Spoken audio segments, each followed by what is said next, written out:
E aí, ex-alunos do CPV, futuros alunos do INSPER. Meu nome é Caco Pena, já nos conhecemos e estamos aqui para comentar essa prova de hoje, de junho de 2013, da prova do INSPER.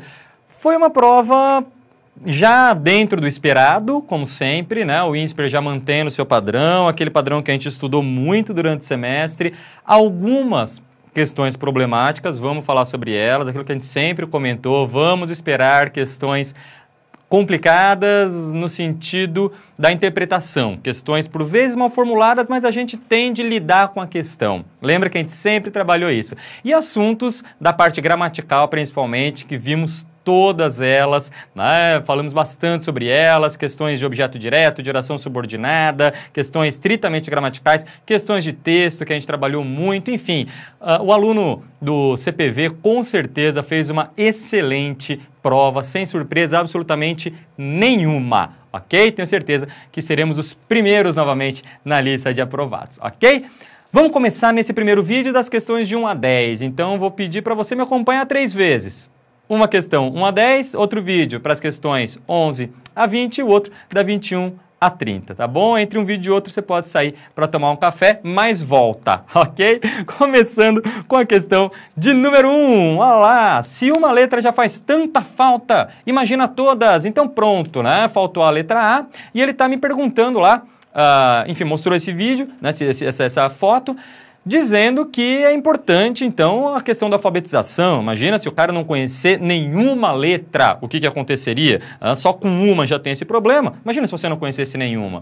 Pronto. Uma análise bem simples aí da charge, uma análise bem simples da crítica que ele faz. Vamos direto para a alternativa D, não há muito nem o que comentar, né? Destacar a importância do acesso ao código escrito, visando ao combate ao analfabetismo, aqui na nossa alternativa D de Docinho de Damasco. Questão 2, uma questão também bem interessante a respeito da semântica da voz ativa e voz passiva. Então a gente tem câncer mata Hugo Chávez, líder populista da Venezuela. E no exemplo 2, Chorão é achado morto em apartamento de Pinheiros. Duas manchetes da Folha de São Paulo. Brincamos bastante com esses verbos, voz ativa, passiva, tudo mais. O que ele me diz?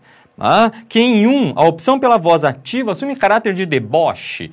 Não temos tanto um deboche aí, pelo contrário, o cara acabou de morrer de câncer. Na 2, a construção na voz passiva analítica, show de bola, voz passiva analítica, mas tem o intuito de colocar em evidência quem é o agente da ação. Opa, voz passiva é o receptor da ação, que é o sujeito, a ênfase está no receptor e não no agente. Na opção C, ele me diz que a predicação do verbo matar não permite voz passiva. Opa, quantas vezes falamos disso em sala? Tenho certeza de que você se lembrou, né, da nossa vozinha falando lá.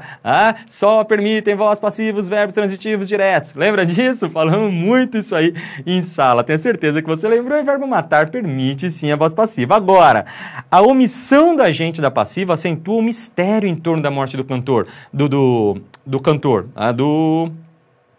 do Chorão, isso aí. Falou que é cantor? Tudo bem, é o Chorão.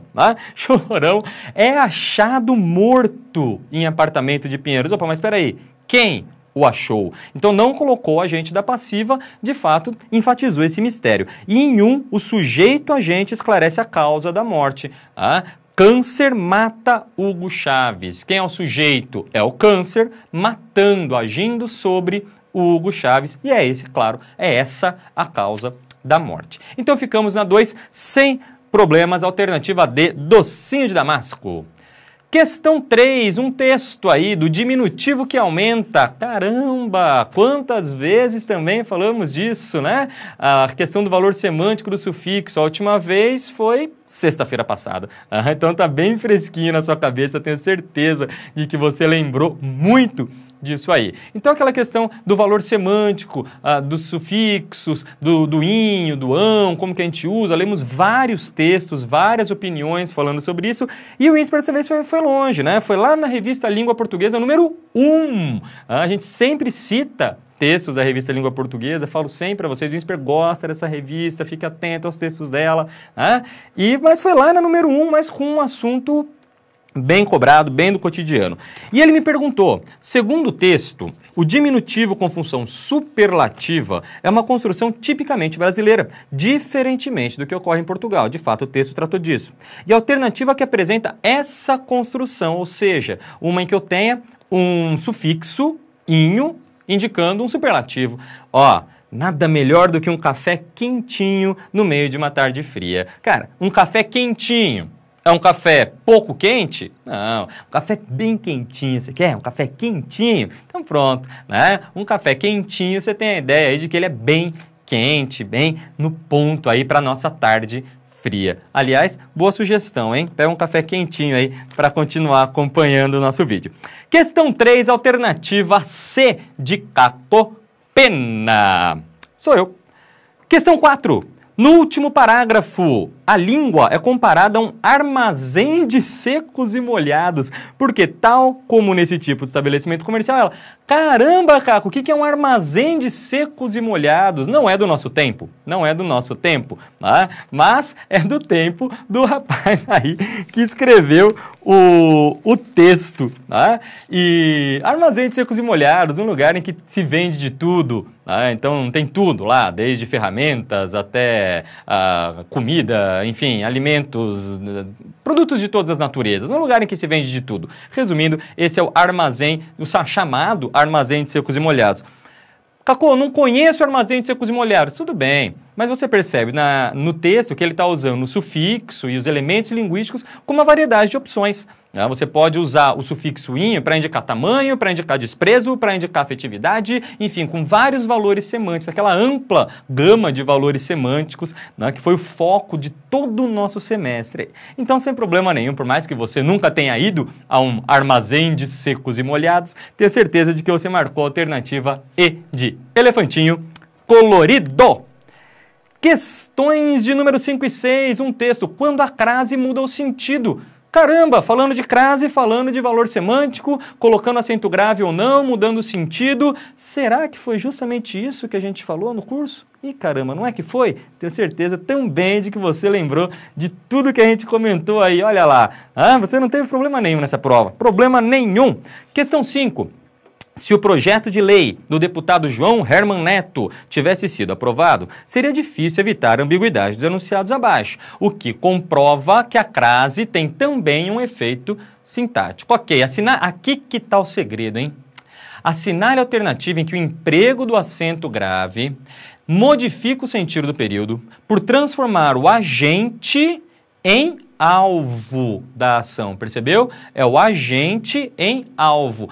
Todos os itens que ele me deu aqui, vão mudar o sentido, sem dúvida, sem dúvida. Agora, em qual que sem o acento grave é agente, com o acento grave vira alvo da ação. E é isso que acontece na alternativa B de bucho, bofe, biscoito, bolinho de bacalhau. E a mente apavora o que ainda não é mesmo velho. Sem o acento grave, eu tenho a mente como sujeito. A mente apavora o que não é velho. A mente é o agente, apavorando o que não é velho. Se eu colocar um acento grave aí, esse a mente passa a ser objeto. Né? E a mente, o que não é velho, apavora, colocando na ordem direta. O que não é velho, apavora a mente. O novo apavora a mente fica apavorada com o novo. Então, sem o acento grave, a mente é o agente. A mente apavora. Com acento grave, a mente é apavorada.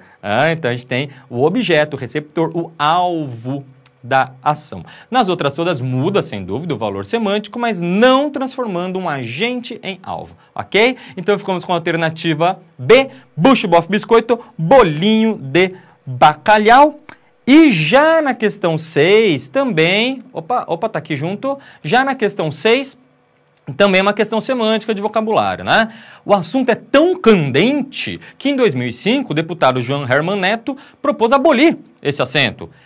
E o termo sublinhado em sentido denotativo, cara, o que significa candente, né? Ardente, tudo bem, é o ardente, tá. Só que ele quer em sentido denotativo pelo texto, claro. Se eu trocar candente por ardente, eu vou continuar na conotação. O assunto é ardente? Continuou na conotação. Pensando denotativamente, de dicionário, ou seja, tirando a conotação do texto, deixando o texto denotativo, o que significaria o candente? Então, o assunto, como na conotação é um assunto ardente, um assunto que está em efusão, a gente pode, sem problema, jogar como um assunto polêmico, que foi justamente isso que trabalhou no texto. Alguns indo para um lado, outros indo para o outro. Ah, então tira. Não, peraí, não é assim que se resolve uma polêmica. Ah, então, de fato, ficamos com a alternativa B de bucho, bofe, biscoito, bolinho de bacalhau, também na questão de número 6, ok? Lembrando mais uma vez que, trocando ardente por candente, a gente trocaria um conotativo por outro conotativo, não seria esse o sentido da questão. Texto para a questão de número 7, ao shopping center. Sentiu vontade de sair da prova e ir correndo para o shopping ou não? Vamos lá, a questão 7, ele critica justamente essa sociedade de consumo. Né? Ele mostra lá que o shopping center, cada loja é um prego em nossa cruz, olha só. Então tenho certeza de que você leu aí esse texto e percebeu essa crítica à sociedade de consumo. E ele quer saber em qual ela está adequadamente explicada. Então a gente tem lá, ao fazer uma ode ao shopping center, José Paulo Paes recorre à ironia, articulando dois universos distintos, o comercial e o religioso. O que a gente tem lá? Pelos teus círculos vagamos sem rumo nós, almas penadas, do elevador ao céu, pela escada ao inferno, cada loja é um prego em nossa cruz, vagamos sem perdão à espera da grande liquidação. Esse grande liquidação aqui, até em maiúsculo, como você pode ver, mostrando aí de repente um caráter elevado, sublime, a grande liquidação, a nossa salvação eterna. Então, sem problema, ele mescla bem o religioso com o comercial e faz esse contraponto. E na ironia, sem dúvida, pelos seus círculos vagamos no mundo do consumo, elevador é o céu, enfim. Agora, por que não a C? A grande questão da C está justamente no trata-se de uma elegia, até aí tudo bem, uma poesia eterna, mas uma poesia triste, de repente aí que pega um pouco, né? Falar da tristeza nessa poesia seria um pouco complicado. Então até poderíamos justificar aí o consumo e tudo mais, mas essa questão de ser uma poesia triste, da característica da elegia, aí seria um pouco complicado, né? Então, embora não totalmente fora, vamos dizer assim, a C, por um detalhe, a gente acaba escolhendo a alternativa E, que nos parece mais precisa, mais pontual, sem qualquer contravenção aí, sem nada a ser questionado. Beleza? Então, na questão 7, ficamos com a alternativa E de elefantinho colorido. Mais um texto para a questão 8. Fomos lá no Patativa do Assaré, bacana, né? Nosso grande referência da literatura cordelista. E ele pega justamente na questão, não só do Patativa do Assaré, mas muito clássica na literatura de cordel, de retomar elementos da fala na escrita. Então ele fala lá, poetas universitários, poetas da academia, de rico vocabulário, cheio de mitologia. Se a gente canta o que pensa, eu quero pedir licença, pois mesmo sem português, esse livrinho apresenta o prazer e o sofrimento de um poeta camponês. Então ele fala o prazer e o sofrimento de rico vocabulário. Então ele retoma elementos da fala na escrita, ou seja, ele brinca com a questão do som, ele brinca com a questão da fonologia para dar mais realismo à fala do homem simples do campo, como na nossa alternativa B de bucho, bofe, biscoito, bolinho de bacalhau. Beleza? Fomos trabalhando com a fala do homem simples. Questão 9, uma tirinha lá da Folha de São Paulo. Aliás, um ponto bacana dessa prova do INSPER foi a coletânea. Textos muito bacanas, vão aparecer alguns bem legais aí, tenho certeza de que você se deliciou, pelo menos com a leitura dos textos. Sou um super-herói, tenho superpoderes, quais? Invisibilidade, olha, uma grande crítica, né? O rapazinho lá, o mendigo e tal, e as pessoas todas passando sem vê-lo, enfim. E claro, a gente tem aquela quebra de expectativa, né? Um mendigo, sou um super-herói, caramba, quais poderes você tem? Invisibilidade, as pessoas não me veem. Então a gente tem uma quebra de expectativa. Aí você espera uma coisa muito legal, quando vê é uma crítica à nossa sociedade, a nós também, que muitas vezes passamos aí, fazemos o papel desses homens de gravata aí que passam e simplesmente ignoram a questão da desigualdade. Então, maravilha, a quebra de expectativa produzida no último quadrinho, onde estamos aqui, no último quadrinho pelo termo invisibilidade. Obviamente, é justamente a invisibilidade que vai, a brincadeira com essa palavra que vai gerar essa expectativa que dá o efeito de humor, um humor meio ácido aí, mas não deixa de ter esse humor da tira. Maravilha! Questão de número 10, Raulcito, Sociedade Alternativa, se eu quero e você quer tomar banho de chapéu ou esperar Papai Noel ou discutir Carlos Gardel, então vá, faz o que tu queres, pois é tudo da lei. Opa, em sua canção, Raul Seixas emprega um registro linguístico coloquial. Caso o Maluco Beleza, reconheceu o Maluco Beleza? Lembra dele? É do seu tempo? Olha lá, Maluco Beleza mantivesse uniformidade no uso das pessoas do discurso, o verbo sublinhado seria só imperativo, né? Lembra? Imperativo negativo igual ao presente do subjuntivo, imperativo afirmativo igual ao presente do subjuntivo menos tu e vós, indicativo menos o S. Lembra disso? Claro que você jogou isso no texto, né? Faz o que tu queres. Opa, ele está tratando por você. Se eu quero, opa, fui lá em cima, aqui. Se eu quero e você quer, olha você aqui, você está tratando o cara por você. De repente vai lá embaixo e fala tu. Peraí, não. Ou tudo no você ou tudo no tu. Já que ele começou tratando por você, vamos lá pro tu, vamos arrumar isso aqui. Como fica o verbo fazer? Que eu faça, que tu faças, que ele faça. Pronto, então faça o que você, não é o que você queres, né? Faça o que você quiser. Vamos para o subjuntivo, ok? Então faça o que você quiser. É só encontrar a alternativa em que mostra isso. Alternativa C de Caco Pena. Maravilha? Então essas são as 10 primeiras questões aí da nossa prova do INSPER. Dá um clique aqui do lado. Tem aí questões 11 a 20. Tô te esperando. Não me deixa sozinho não. Até já.